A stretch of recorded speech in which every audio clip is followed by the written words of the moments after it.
현대차 노조의 탐욕이 대한민국을 망치고 있습니다.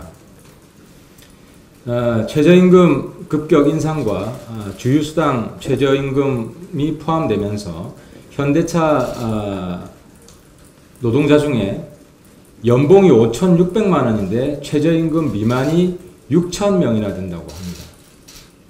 그래서 회사는 두 달마다 지급하는 상여금을 월별 지급으로 바꾸려고 하는데 노조가 이걸 합의를 안 해줘서 만약에 노조가 요구하는 대로 임금이 지급이 되면 현대차 노조의 평균 연봉은 9,600만 원이라고 합니다. 현대차보다 훨씬 생산성이 높은 도요타와 폭스바겐이 평균 연봉 8,300입니다. 문재인 정부의 최저임금 정책이 결국은 약자를 보호하는 게 아니라 귀족 노조를 보호하는 법이 된 겁니다. 이렇게 현대차 노조의 연봉이 평균 연봉이 9,600이 되면 하청 일용직 더 쥐어짜고 차값 올라서 고객들 호갱되는 그런 세상이 되는 겁니다.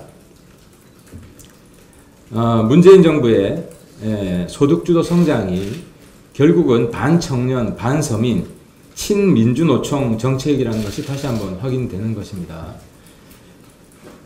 현대차 노조는 그 탐욕을 버리고 문재인 정부는 하루빨리 소득주도 성장 폐지 선언을 해야 될 것입니다. 마지막으로요.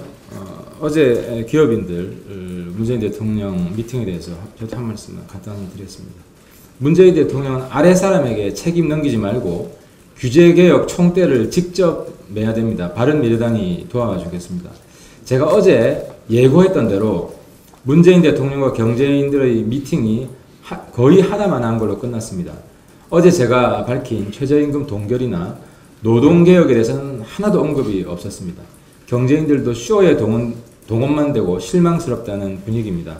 하지만 딱 한 가지 성과가 있다면 경제인들이 건의한 규제개혁에 대해 문 대통령이 정부가 적극 나서겠다는 응답을 한 것입니다.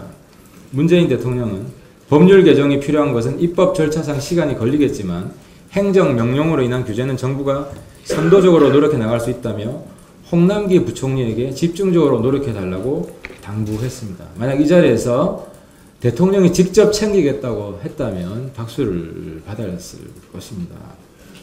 실제로 부총리에게 맡겨놓으면 임기 내내 신용만 하고 규제개혁 못합니다. 공무원들이 자기가 가진 최대 권한을 스스로 내려놓을 가능성은 없기 때문입니다. 다시 한번 강조합니다. 대통령이 직접 나서서 하나하나 규제개혁 혁파하지 않는다면 말짱 도루묵입니다. 국회 입법은 바른미래당이 도와주겠습니다.